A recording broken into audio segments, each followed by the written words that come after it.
You are now tuned into the Same Table podcast, episode 4. And I'm joined at the table today with Dev and AJ with his Ric Flair references. How y'all doing today? What's going on, Dev? How you doing today? I am feeling good. Yeah. I'm feeling all right. That's good. That's good. You looking great at the table today. Thank you. You as well, AJ. Well, thank you. Yeah. How you feeling today? I'm feeling pretty good. You know, it's a Monday here, and Mondays are very many things happening days.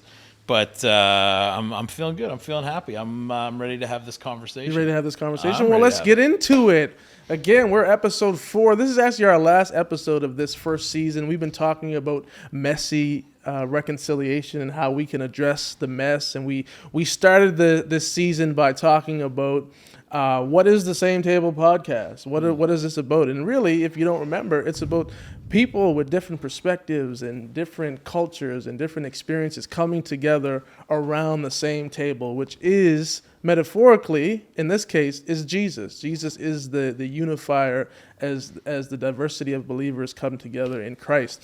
And so we just were showcasing and articulating what this podcast is about, but also just kind of this podcast, or at least this season, comes out of a sermon series that we did talking about how we are reconciled to God and also to one another. So we were just trying to give you the what to expect, some of the ground rules, and in that first episode. And then our next episode, we were meeting with the Reverend Doctor. The Reverend Doctor. Lennon Anderson, which I heard a lot of great feedback on from that podcast and interview with him, which was very informative, very moving, just a lot of vulnerability in that episode. I don't know how you felt about it, AJ. I mean, there's still some of the things he shared with us, some of the stories he shared with us that I still kind of find myself chewing on and trying to get my head around. And it was a super helpful conversation. Yeah, absolutely. And then our next episode, we were talking about unconscious bias, which I think that was actually my favorite one because I learned a lot from both of you. And I'm always really curious. Like, I really believe in owning your stuff, owning your sin, owning your bias, owning your racism, whatever it is that you need to own or I need to own. Like, let's just name it, take ownership of it, and begin dealing with it. And so I just love that level of vulnerability. Yeah. So learning just culturally or in terms of biases, how they show up in all of our individual lives and experiences, I found that very informative and very helpful dialogue and discussion in my own journey, in my own processing. So I really enjoyed that episode. Deb, did you anything grab your attention in unconscious bias? How did you feel about that one? Yeah, I think some of the maybe perspectives I walked in expecting that we would talk about it, and some things definitely as like, oh wow, I learned something that I didn't realize before. And so I've definitely been unpacking that a little bit more and even digesting it. So even like what we recorded, and then since then just being able to process that further and as part of my growth too. So I'm really grateful for that conversation. Yeah, awesome. And then in episode 3, we were joined at the same table with Professor Danny Zacharias, who is a First Nations brother and believer. And that was a very informative conversation as well. We were talking about systemic racism and what is biblical justice. And often when you're talking about racism, I think people have an easier time getting their head around kind of interpersonal racism, like direct acts, like if I call you a slur, or there's kind of those direct acts of racism. But when you talk about systemic and structural and institutional racism, I think sometimes that's challenging for some people to get their head around, and also just to understand the implications on how that affects equity and why there's disparities in terms of how different people access services or opportunities. And so it was a really interesting conversation with him, but also hearing things from the Indigenous perspective. And so that was an amazing interview with Danny. We did that one differently online, which was a great experience as well. A lot of signal drops, but we hope you enjoyed that one. But yeah, we started this podcast in this first season just to kind of give you a taste of what you can expect. And you may be wondering, like, just 5 episodes? That's a short season. Well, you know what? I think it's just right, and I hope that you enjoyed it as well. But we just want to take this time in this episode to kind of give some, concluding thoughts, just to debrief a little bit more about what we talked through in this season. And so, Deb, I'm going to turn it over to you. Let's debrief. Let's recap. Let's go. Yeah, so I'd love to throw this question out. So even before we started recording this podcast, how would you describe your own journey in the space of racial reconciliation? Like, what has that been like, even leading up to the podcast? So maybe Matthew, you want to lead us off? I would say for me, that has been very much, my racial reconciliation journey is very much coincided with just my life journey. And so race is a lens by which I see the world. I think it's a lens that I think everybody sees the world through. I think that lens is maybe seen through differently depending on what community or culture you're from. But for me, as a biracial person, my mother's, I think I shared this before, but my mother is white, my father is black, African Nova Scotian. And I've always struggled in my racial identity because I always felt like I wasn't black enough and I definitely wasn't white. And so what gave me kind of solace and a sense of purpose and just acceptance of who I was racially has been the fact that I have a kind of foot in both communities, both of the predominant communities within Nova Scotia. And so I seen my ethnicity and my experience as a bridge. I always joke, like, there's Halifax and Dartmouth, if you're familiar with this region, and I'm the McDonald's. And so, the OG bridge. Exactly. Or the McKay. We can include the McKay in this. And so being able to bridge culture, bridge communities, and then also for me, what grounds all of this is my faith in Christ, in the gospel of Jesus Christ, that brings us into this unity. I really want to see that. Like, that's one of the things that is a foretaste of heaven. And I think we can get glimmers of that in a real way if we pursue it. And so that's just kind of been part of my journey, just to really to use, I think God has uniquely created me, even just ethnically, to pursue that, but also just I want to see real racial reconciliation in my time, in my day. And I just feel like God has called me to just kind of journey in that. And also, first and foremost, growing in my own journey of that, to be able to say, here, I have something that maybe you should consider listening to. So that's kind of been my journey on the racial reconciliation. AJ, Thanks. what about you? Well, as I mentioned before, I grew up in a pretty pretty mono-ethnic kind of environment. And so issues of race and racism and racial reconciliation were really not on my radar most of my growing up years. And but kind of as I was coming into adulthood, I kind of really just got really curious, I guess, about racism specifically, how it worked, what the deal was with it, like, what is this? Where's it come from? Just as if I'm being honest, I mean, 50% at least just a curiosity about a phenomenon, as opposed to, maybe that's part of being white, is I can afford to be a little bit emotionally detached from it, or have the opportunity to do that because it's not a major factor in how my life goes. But yeah, I began to kind of think about that and wrestle with that, and kind of my ears would perk up when I'd hear conversations about it. Even in, like, I'm a big stand-up comedy fan, and so even listening to particularly African-American comedians kind of comment on that stuff, just really kind of going, oh, okay, and trying to understand. I'm a big believer that, behind good comedy is truth, is insight. And so kind of learning there, and then decided, like, okay, I'm going to get my head around this. Like, I need to understand this reality, this experience, and how do we address it. And so just started kind of seeking out friends who would be okay with me asking questions and wondering things, and I've had several of those. Matthew, you've been a key one of those people for me. Just, all right, help me understand this. Help me get my head around that. And then within the denomination we're a part of, multi-ethnic ministry is a pretty significant focus. And even kind of the origin story of our denomination is about the abolition of slavery and some of those types of racial justice issues. And so also had some opportunity to be a part of some learning experiences and some seminars and hear messages from some people on that kind of subject. And so, yeah, that's kind of been kind of the two sides of my journey. One, a lot of just real personal one-on-one conversations, and then some opportunities to be in some really cool learning environments. And yeah, that's kind of been my journey. And then as a church, of course, we've been leaning into this pretty aggressively for the last couple of years. But for a long time, this has been kind of part of our heart and our understanding of our calling. That's what's up. Yeah, I think for me, the journey has been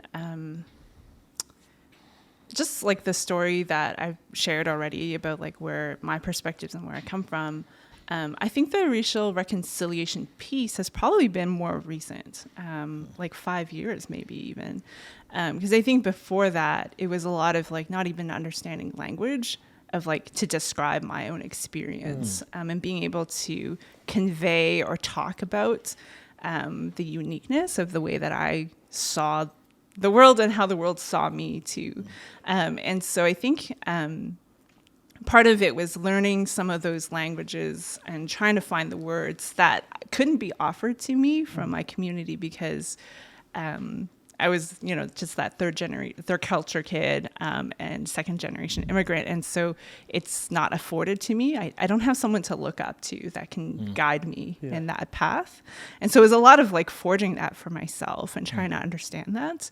And I think the broader sense of racial reconciliation came in for sure. And I think introduced to me by some kind of leaders in the conversation that I really respect.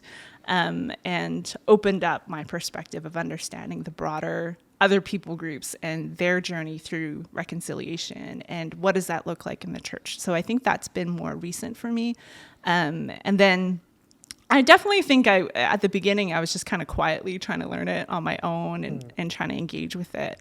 But the last couple of years, actually the last 3 or 4 years, it's been slowly like layer by layer, more invitation to delve deeper into other conversations and like a deeper layers into it.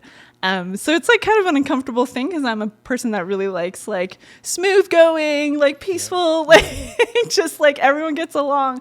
But I think the value of seeing the depth of unity that Christ actually describes, that it's not just about let's just pretend this doesn't exist, but let's go deep into what this actually means and how do we truly glorify what God is looking for and what he's seeking. Deb, I have a follow-up question. Yeah. It might make you uncomfortable. Okay. I know you just said you like comfort. And this is kind of speaking to culture. So there's a new Disney movie that came out, Red Panda. Is that what it's called? I think it's like Turning Red. Turning Red, yeah. my bad. But she turns into a red panda. Yes, Like, yes. you're I know not that's there the to- moral of the story. Wasn't the name? Have you seen that? It's on my list. Okay, so I so- just haven't had time. So tune into Same Table Podcast Season 2 for Deb's review of Turning Red. Yeah, Red Panda. Did you have a specific question? Yeah, I had a question, which, again, I know sometimes when you're speaking to cultural questions, sometimes there's this expectation that you have to speak not only for yourself, but on behalf of your whole ethnic group. Yeah, so on behalf of my ethnic Yes. group, what would you like And to so on behalf of your ethnic group, so you wouldn't know fully the answer to this if you haven't seen it. yeah. But I guess what I want to know for future reference is how accurate, how meaningful was the depiction in trying to capture, Chinese culture, and it's Canadian too. Within Toronto, I think in the '90s, and also kind of that second generation experience, which I think from hearing some of your story, there might be some parallels. Yeah, there probably. But are. I'd be curious to know how authentic and meaningful that is, because I know when Disney did Princess and the Frog. It wasn't it.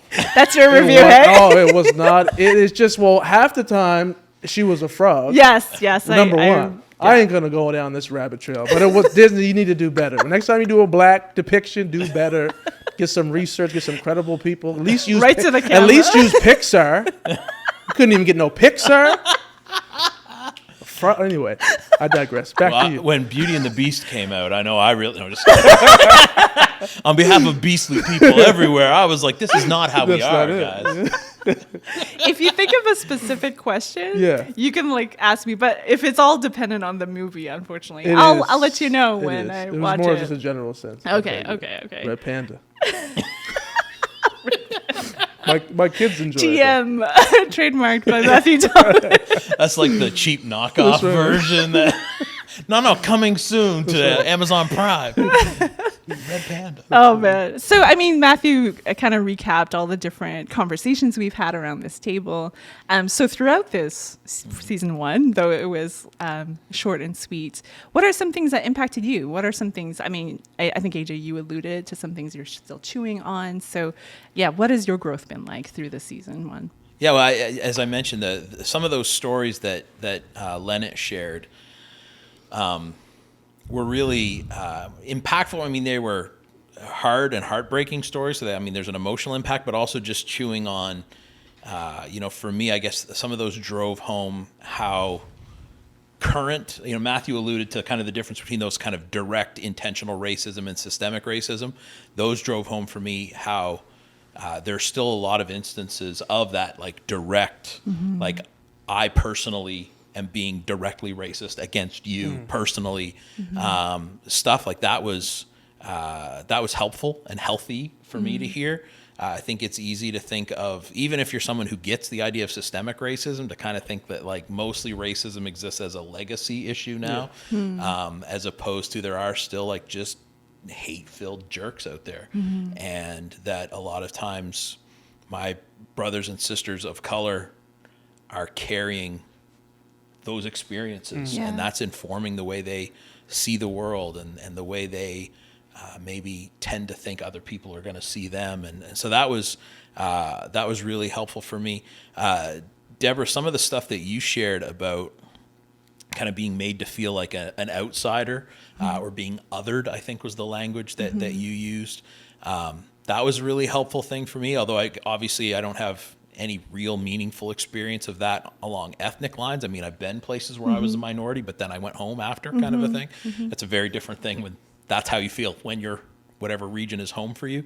But it's certainly a thing I can empathize with. Like I've been made to feel that way on other grounds. And so to be able to kind of go, oh man, like that would mess with you. That'd be hard to kind of feel like you are never allowed to be from here. You are never part of us. Like that would, that was really, again, helpful to kind of understand some of that experience. And then I loved when Danny shared this whole idea of deconstruction versus renovation. Yeah. And I know a lot of times You stole mine. Yeah, that was going to be mine too. I know a lot of times people feel when something requires you to rethink not even the core of your faith, but the narrative that accompanies your faith, that can feel threatening. And I think in some situations with good reason, like there are versions of deconstructing that are just kind of unhealthy and lead to oblivion. Yeah.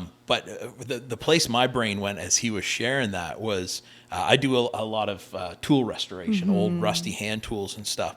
And that idea of like, you're not removing things that are foundational. Yeah. You're removing the stuff that never should have been there in the first place, right?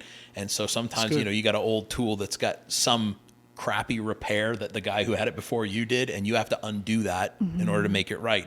Or there's just, rust and crud and whatever else on there. It's like actually getting rid of this will make this more of what it's supposed to be, not less. And it's not a threat to the tool, or it's not a threat to true faith. It's not a threat to following Jesus or orthodox theology or whatever else.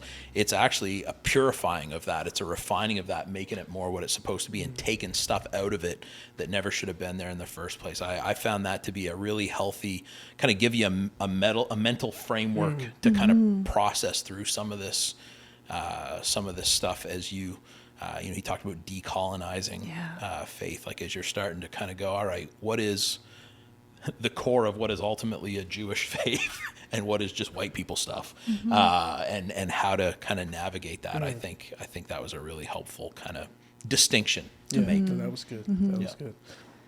I know for me, I think what resonated in this season was I asked Danny the question about being an Indigenous person and being a Christian. I know in the African Nova Scotian community, there's sometimes a dualism in those ideas, because historically, Christianity as a means of power and colonization has been used to oppress, to poorly interpret and use to subjugate other people. Black people and Indigenous people being two primary groups of that poor use. And so as a consequence of that legacy, it's hard sometimes for people to reconcile being Indigenous or African Nova Scotian and being a Christian. So I was just curious, I know how that manifests in the Black community, but I was curious, is there a parallel in the Indigenous community? And Danny shared about that parallel, but also a whole nother distinction where he was saying how a lot of people being orientated or assimilated in that culture and that history have often denied their Indigenous roots and heritage, and has kind of were trained and kind of ostracized and condemned for expressing it. It's kind of beat out of them. And to the point where they don't know how to embrace it, or feel like it's taboo, or something's wrong to embrace that culture. So you have some folks who just oppose Christianity because of its historical impacts. You have some folks who are Christians but deny their Indigenous culture.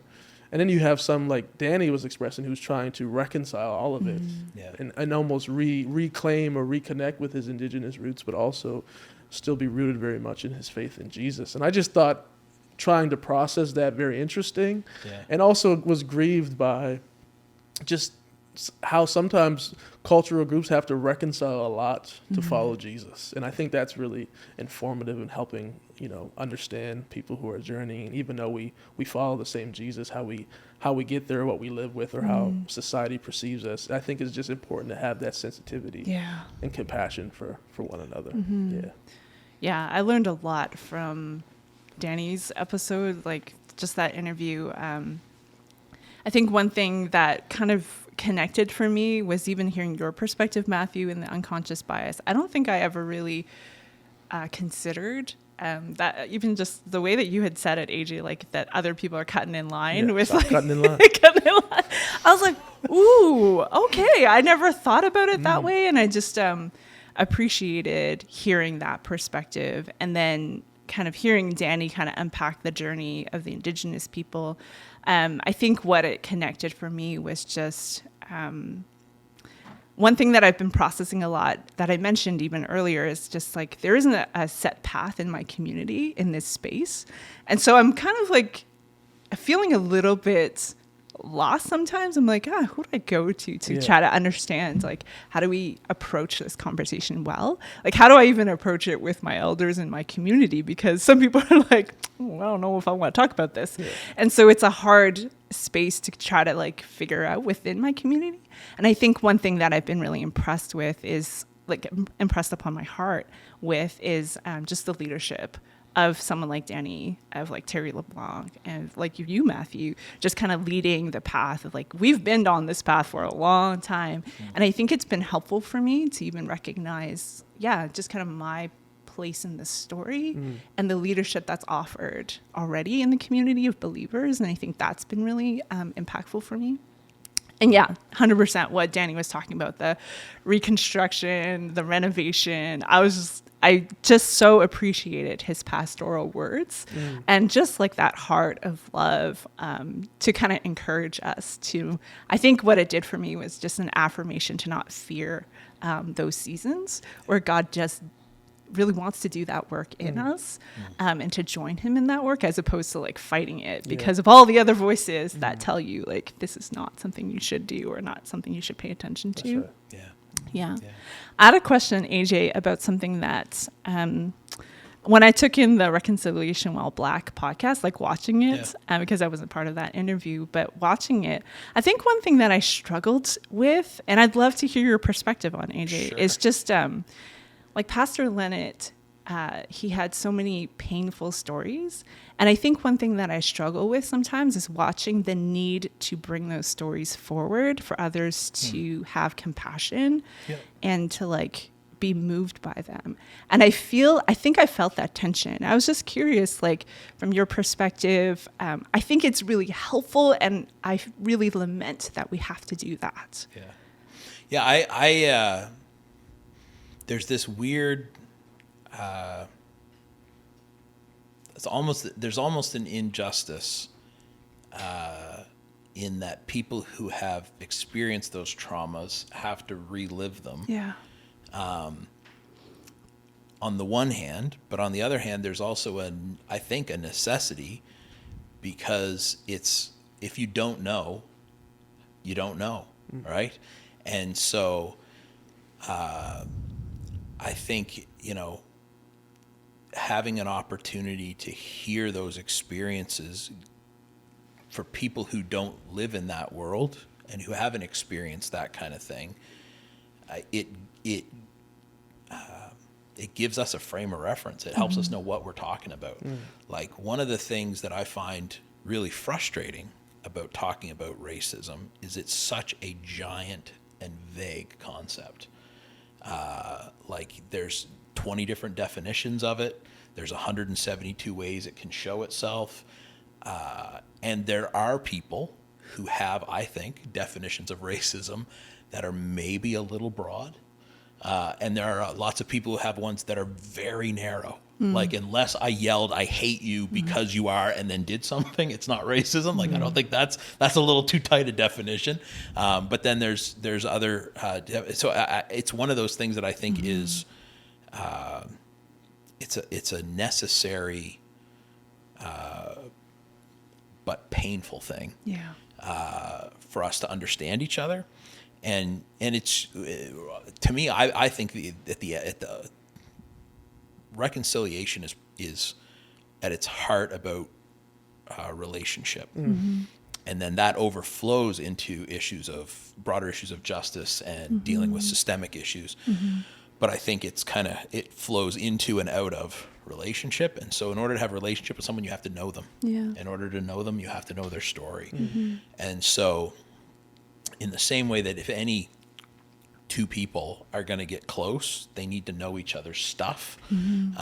But one of the things I think, hopefully, that a podcast like this can, purpose it can serve, particularly in the Atlantic Canadian context, where there's not a lot of conversation broadcast, so to speak, about this stuff, is hopefully a podcast like this can serve as a place where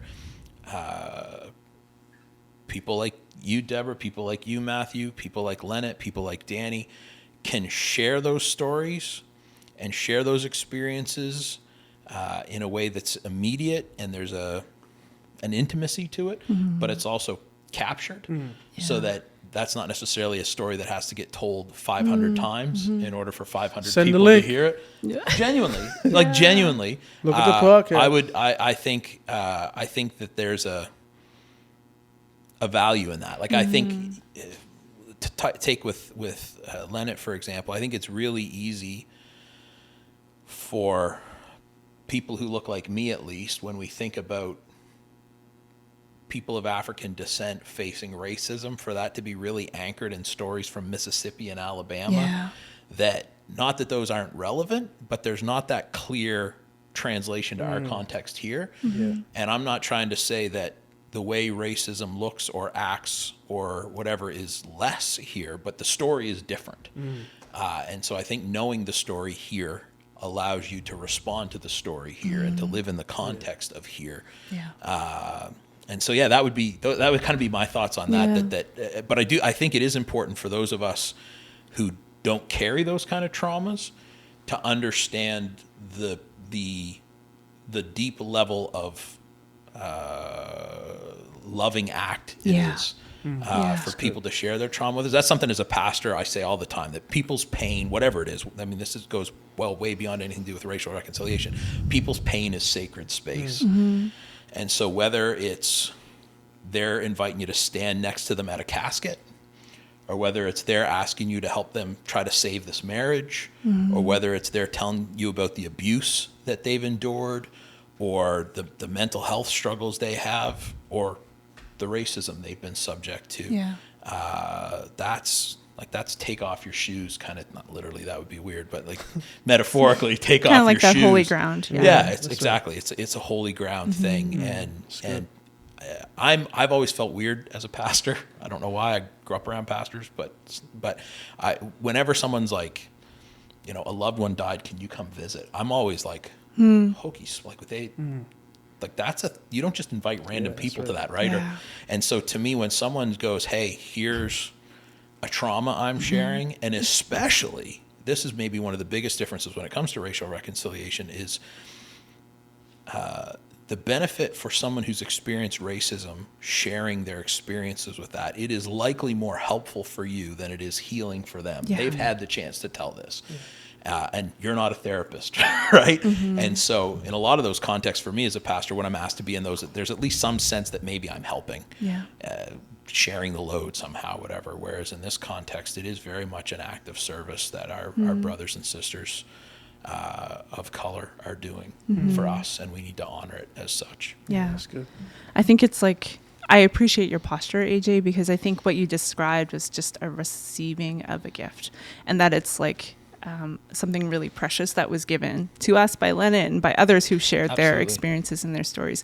I think the hope is that that gift impacts your lives, and like, there's positive change. And I think that's always the hope for those stories being told and being shared. And I think it's like that truth telling that allows us to grow and to, just kind of allow God to do the work of impact in our lives. And how does that change the way we live and the way that we kind of share the same table with others? Yeah. That's right. Well, one of the cool impacts that I heard, I was at a potluck yesterday, and some folks from our church at Deepwater were sharing about how they've kind of resonated with the podcast. And one person in particular who's in the military really was impacted by Lennon sharing his story. Yeah. And especially going back to your point about context, like where that happened is literally 3 minutes from where we're recording this podcast. Yeah. And also, this person you're talking to probably works there. Yeah, exactly. Yeah. And it's connected into that military community. And for him, just the fact that this only happened in 1999, I think Lennon said, was just dumbfounding. And especially in a institution that he sacrifices and gives his life towards. And that really impacted him. Which again, I've heard some really cool ways the episodes have resonated with people, but that was a really interesting story. But I kind of affirms why there's, and hopefully, to your point too, Deb, about that this is taken to heart and used as a gift that it is to give perspective and to enter into somebody's intimate, sacred space, to learn and have compassion. I think again that's so much of the essence of being brothers and sisters is the one another's, right? And so to actually use transparency to learn how to be more of the one another's. You talk about that one another, I think of that whole bear one another's burdens, right? And I mean, racism is a burden. Yeah. And I think it's not that you can't in any way bear someone's burden if you don't know what it is, but having a clear understanding of that burden, I think, allows you to help alleviate that, which is really what the bearing's about, right? Like, I think if there's a way to just put it down, that's better than I'll just carry it too. But you know what I mean? Like, I don't think the goal is to make sure the burden stays heavy, but we share it. If there's ways we can alleviate it, let's do it. And if not, let's carry it together. But yeah, I think that to what you were alluding to, Deb, that when the more you understand that, the more you can help bear it, or you can do it in a more meaningful way. That's good. Yeah. So, I mean, we've talked about what we've learned in the podcast episodes, and we alluded to the fact that this kind of impacts our own growth, our own journey, Absolutely. So what has it been like even for you in this last little while, understanding your growth in ethnicity and culture? Danny alluded to the fact that this is like a long growth process. So what has it been like for you lately, just understanding your own ethnicity and culture? Well, I know for me, Danny had brought up about this, the difference between kind of individual perspectives and collective. Yeah.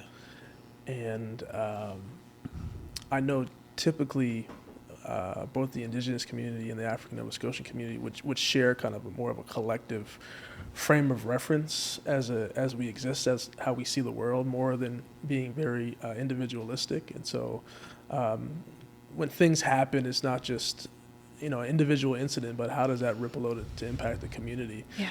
And so I'm just reminded lately, there was an incident that happened in my community where there was a young man who was murdered, and he was a family member of mine, but also someone that I pastored.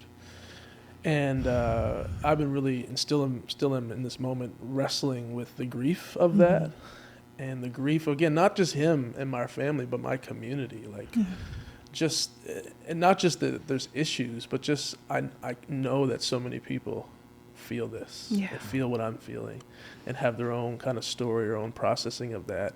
And I think that's a helpful. It's a helpful reminder for me on my own journey of both the burden and beauty of that, because sometimes I feel like it would be easier if I just was just me, and I could just move on. It is. But there's the beauty though also of sharing it with others, where again you don't even necessarily have to say a lot. We're just in it, and it's part of how we survive and how we build resilience. And there's just something that it just fuels, like it's almost like you're standing in a history and a legacy of perseverance that we get through this together. And it sucks that this is the thing that we have to get through. Yep. But there's something beautiful in that as a community that I really appreciate. But I also think it's a helpful distinction for people, especially who are not necessarily collectively wired as a disposition, particularly the majority culture that may, if I'm looking at it individually, then why are so many people impacted by, let's say, a murder, or why often one of the criticisms are like, if an incident happened within a community, let's say in this case a murder, why doesn't, if people know who it is, just turn them in? And not understanding, well, it's a simple solution and not necessarily a wrong one, but as to the community, they're turning in a loved one. And not only that, they might not trust the police. And so there's a whole collective piece that is to be considered when you're thinking about these issues and how solutions should happen, or just the processing of it. And so I'm just reminded, just in my own experience particularly with this incident, just the distinction between that collective and individualistic perspective, and also how it's both beautiful and extremely burdensome at the same time. That's that whole dynamic, the kind of individualistic identity versus communal identity, is, I would say, for me, in kind of my whole journey with racial reconciliation and how to actually be in meaningful, deep, multi-ethnic friendships and relationships and church community. That's been, honestly, for me, maybe the biggest kind of click moment for me. Once I kind of got my head around that, so many things that used to make way less sense to me started to make a lot more sense. And even having a sense of how to love friends well who are from minority groups, going like, oh, if something happens to another African Nova Scotian, like that feels like it's happening to us. Like there's a collective us there, yes, right? There and white people, we just have a very small us. Like it's just the us is like my immediate family for sure. Yeah. But I'm not even, like, I have cousins that stuff has happened to, and I'm like, man, it sucks to be them. You know what I mean? Like there's just not that same sense of usness. And I think a thing that is, there are some things about that I think have strengths, and there are things about that I think have weaknesses.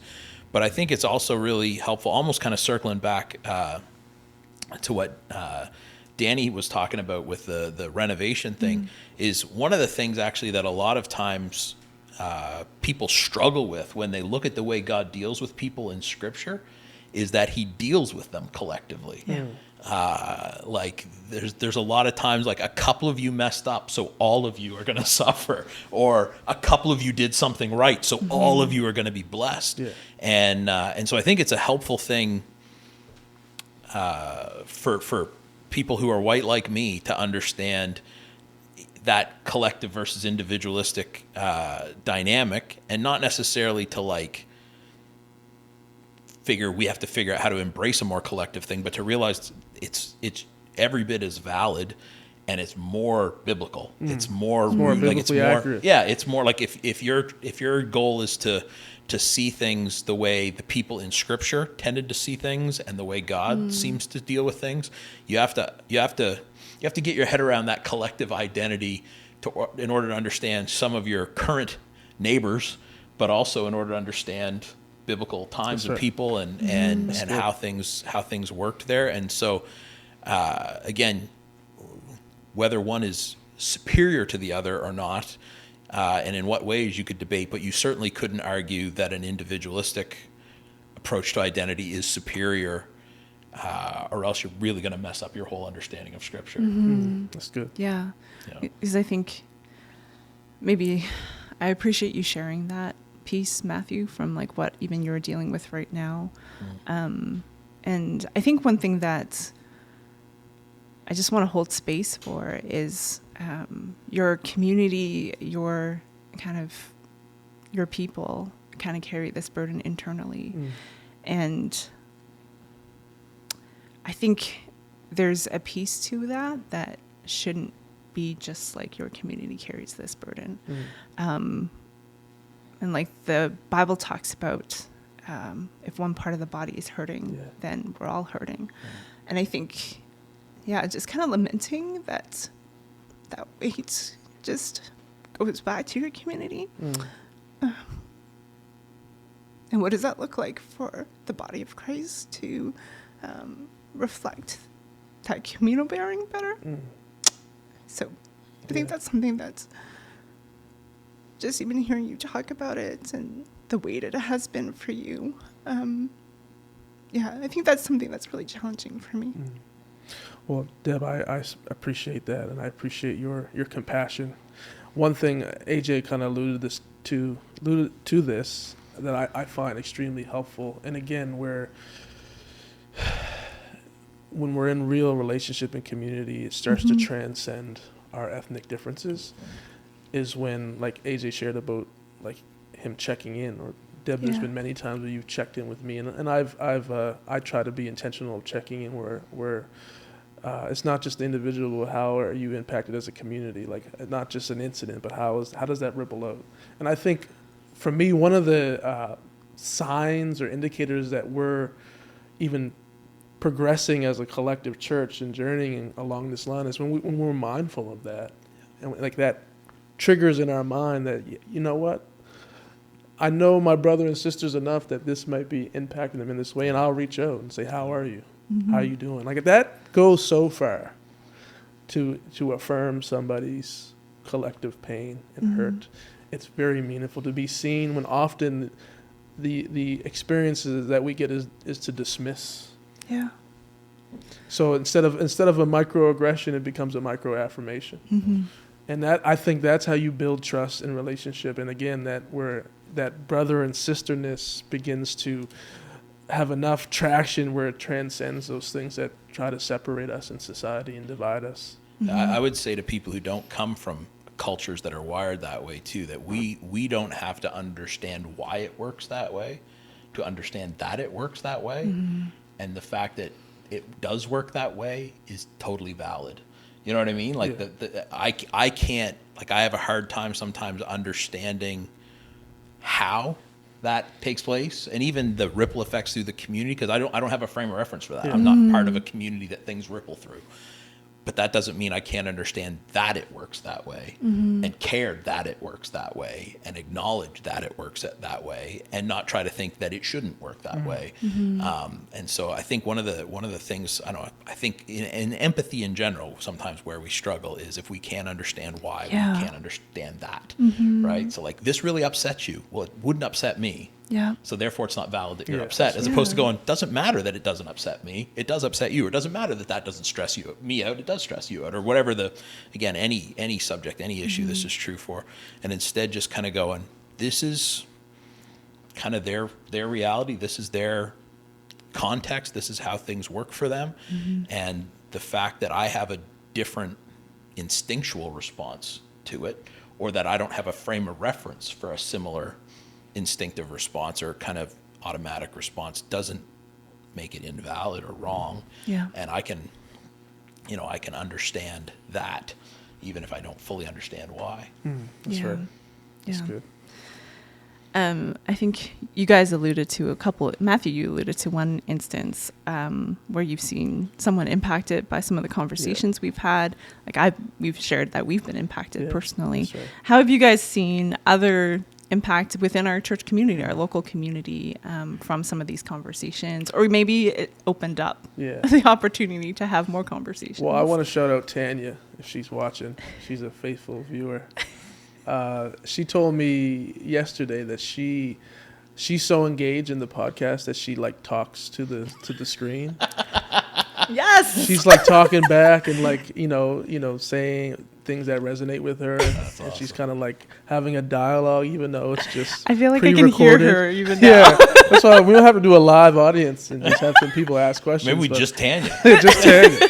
But I She can join us at the I same told table. Tanya I'm gonna shout you out because she told me how much she's been engaged, and also it's been cool because the racial reconciliation series that we did, and then even this podcast has caused her to change her. She's doing a job placement, and she's pursuing. I forget what degree or program she's doing, but she has an indigenous as a part of her ethnicity. And so she decided to. There's a local indigenous resource center in Halifax, and so she decided from wanting to kind of understand her own ethnicity and her own journey, but also kind of be an agent of reconciliation to do her work term there and try to build bridges within within that community, but also kind of going on her own journey of her ethnic identity, which is super super cool. And that's the real affirmation and just blessing of seeing people like embrace what again, it's about discipleship. It's about becoming more like Jesus and seeing people like so many different things as people walk with Jesus, seeing them taking those steps of change and transformation and just courage and then seeing how God uses and blesses that is pretty cool. I tend to process things from a kind of leadership frame of mind. And for me, one of the things I'm really excited about with this podcast is the actual long-term impact of its existence, even beyond its content. But this is kind of another way that we draw a line in the sand as a church and say, this is who we are. This is who we're called to be. This is, this is our identity as a congregation. And so I love seeing kind of these things that, like Matthew's referenced the sermon series we did a few times, which is great. Sermon series kind of come and go. But to see this as kind of an entrenched part of who we are and the kind of conversations we have, I'm just excited for the clear kind of organizational culture defining impact that this is having. Yeah, that's good. Yeah, that's really cool. I am still phasing in my in-person attendance to Deepwater, so I haven't actually had conversations in person or anything, but I've had a bunch of DMs, like people Awesome. messaging me and just cheering They slid us in your on. DMs about the same table project? They're all people I know. It's a racial reconciliation slide. Yeah, so I think just people encouraging us in the journey of having the conversations and just trying to bring it forward honestly and openly and allowing God to kind of move in that space. Yeah. So yeah. Selfishly, I'm still a student doing my master's in divinity, and I'm in an ethics class right now. And at Acadia, where I study, they had a Simpson lecture series at the college, and the topic was racial justice. And so I just literally flipped the episode with Leonard. And I was just like, I mean, is this suffice for my assignment? We're doing our homework for you right now? That's awesome. Which Leonard's one of the professors there, so if they fail you, they got to fail him, and that's going to get awkward in the break room. So I got him trapped. And actually, I had a few of my... what other topics do you need us to cover there, Matthew? It's very strategic. Can we talk about racial reconciliation when it comes to making up church budgets?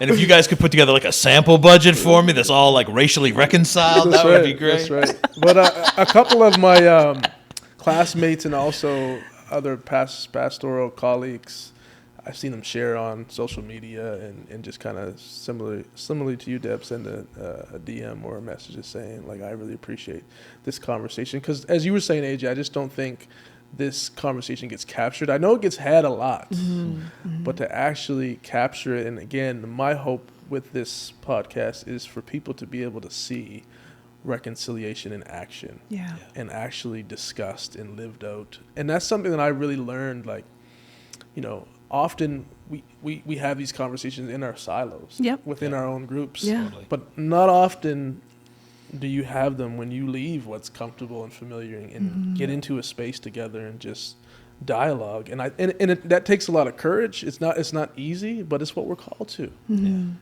I think there's an opportunity, like there is good that can come out of having these conversations in our silos, but I think that maybe there's a tendency for that to drift more towards racial commiseration than racial reconciliation. It got to come out of the silo. That's and so there is a sharing pain and experience and comforting each other and all that kind of stuff. It's not that those conversations are unvaluable, but I think when we come together, that's where we have that opportunity to actually, think of where Scripture talks about kind of break down the dividing walls, right? And to find those ways to meaningfully be in community together and to love each other at all, and then learn to love each other well, and learn how to be brothers and sisters in Christ. That's right. Yeah. Amen. So end of season 1. Yes. What do you guys want to see for season 2? Oh, that's easy. Food. I'm making a requirement that any guest that comes on has to bring some type of dish. Preferably, I'm interested in trying like different cultural dishes. I like a little bit of spice. For those of you who might be guests, I'm a big chicken guy. I can do a good beef, however you want to do it. Not allergies though, not allergies. So please, don't go putting any cashew no, milk in the mashed potatoes. Oh, that's a whole episode about cashew milk. See, I on the other hand, as a person of significant Irish descent, there's no way I will not eat a potato. You can fry it, you can bake it, you can mash it. There's no circumstance maybe not raw, but otherwise there's no. You put nuts in it, do whatever you want. I'll eat that potato. And if you're like my wife, who has just a paranoia of certain chewing, then you might. I don't know how you feel about season 2. You might just have to hit the ASMR might be a little much, hey? Because I chew too, so But anyway, we have to figure out how to do that. We gotta get food. I like to see some of our guests come back too. I think having Danny. I like to see Danny come back again, and even Leonard come back again. But even the well is so deep, right? Yeah, even getting some other guests on the podcast as well. And I also next season we're going to shift the conversation a little bit to talk about more of the multi-ethnicness of the church, and our church in particular. Like even hearing some stories from folks in our church, what do like we have a couple in our church who they're a white couple, but they've adopted black children.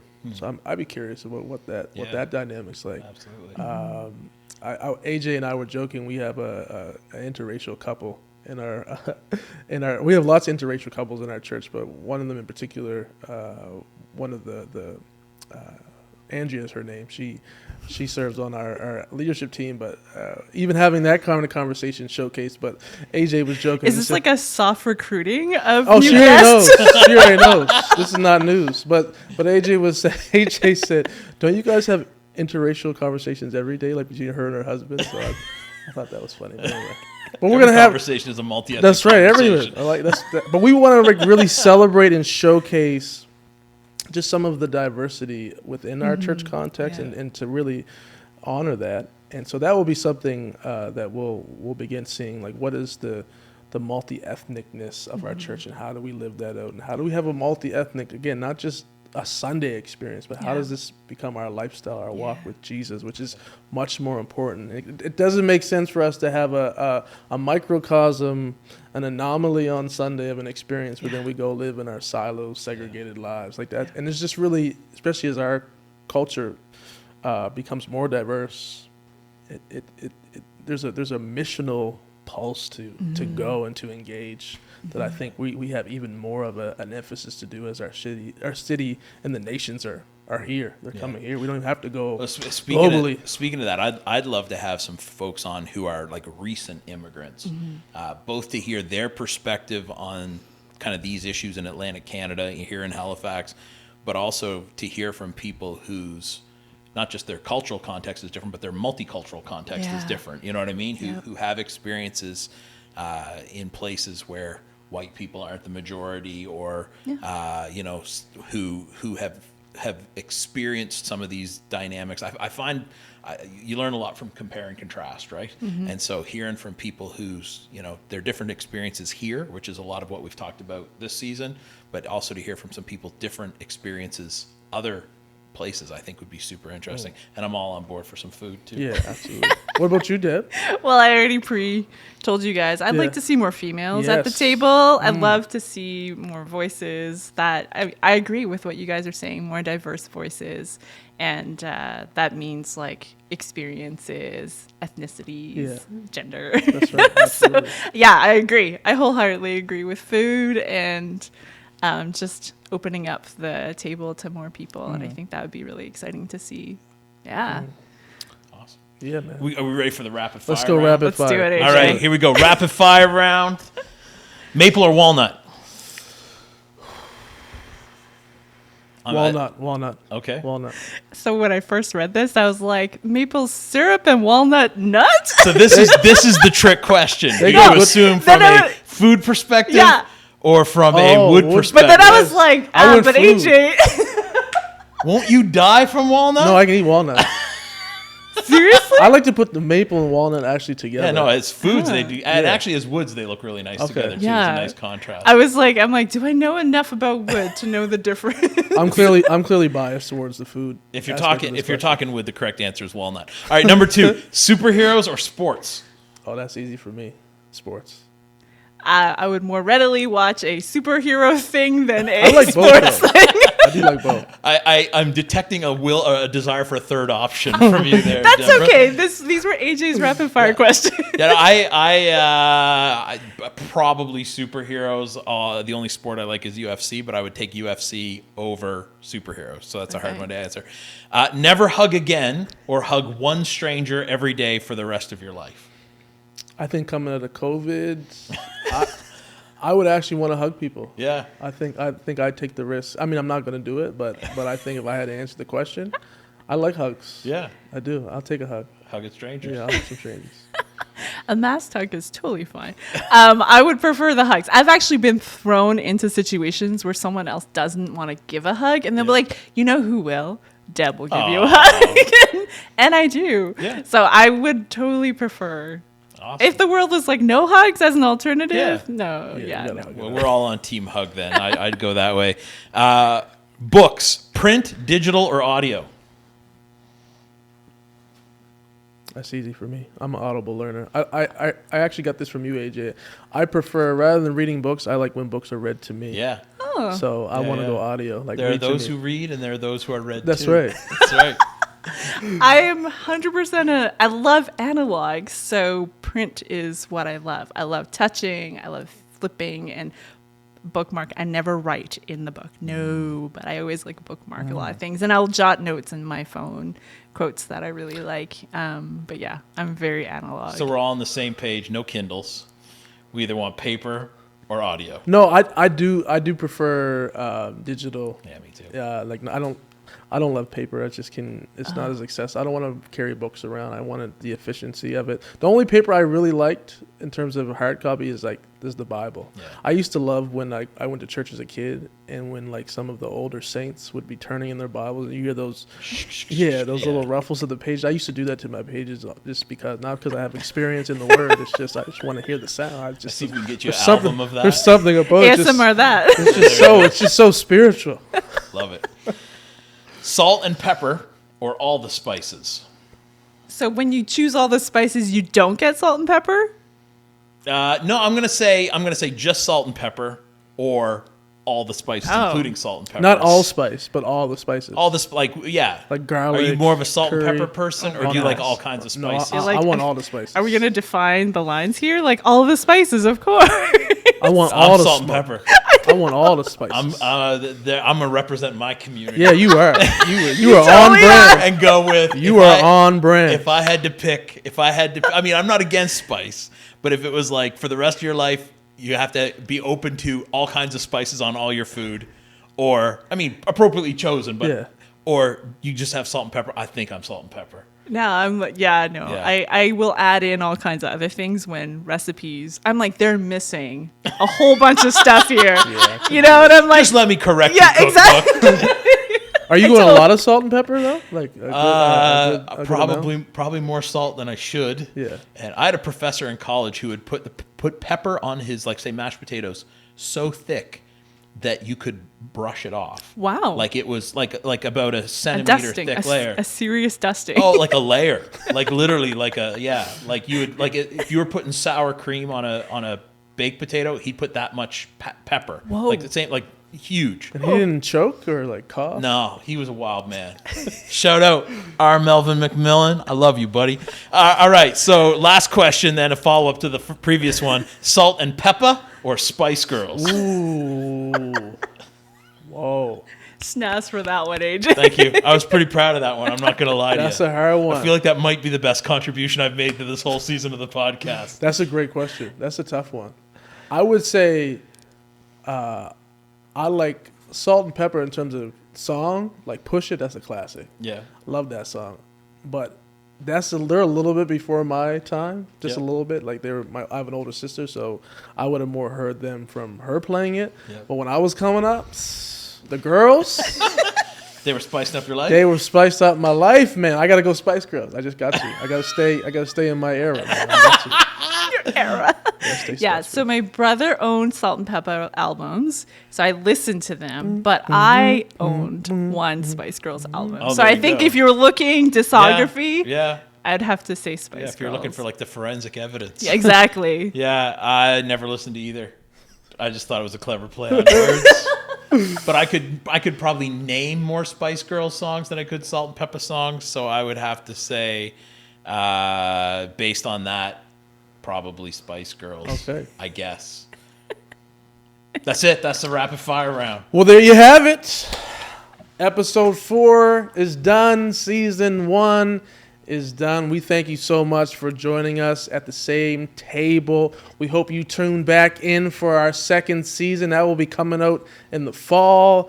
Continue on your journey as you walk out and live out reconciliation and what it means to be a follower of Christ that embraces diversity and go on your own journey with Jesus to be more like him in terms of understanding your biases, understanding the ways in which your heart can be softened around interacting with people who are different. But ultimately, we hope that you come, that there's always a place for you at the same table to tune in, to be with us. AJ, you going to be back next season? I'll be back next season. Deb, I hope you're back next season. I hope so too. Okay. Are you going to be back next? I think so. I'll be back next season. And so we've loved journeying with you, and we'll continue that journey in season 2. Hey, if people wanted to give us any sort of like encouraging feedback, tell us things that help them, is there a way they can do that? Yeah. Yeah, there is. If you email info@deepwaterchurch.com, if you have questions, if you want resources, if you want to give feedback, we would love to hear from people, from the audience, from those tuning in. This will be super helpful in helping us shape the podcast for upcoming seasons. And just again, this is a resource. And so if there's ways that we can resource you better, please let us know. We would love to do that. Awesome. Same table. Season 1 done. Peace. Hey, thanks for hanging with us at the same table, a Deepwater Church podcast. To learn more about who we are, where we are, resources we offer, and ways to get involved, go to deepwaterchurch.com. The Same Table podcast is produced by Matthew Thomas and Deb Wong. Technical production by Sam Prime and Jeff Fifield. Drop us a note if you have any questions or encouraging words at info@deepwaterchurch.com.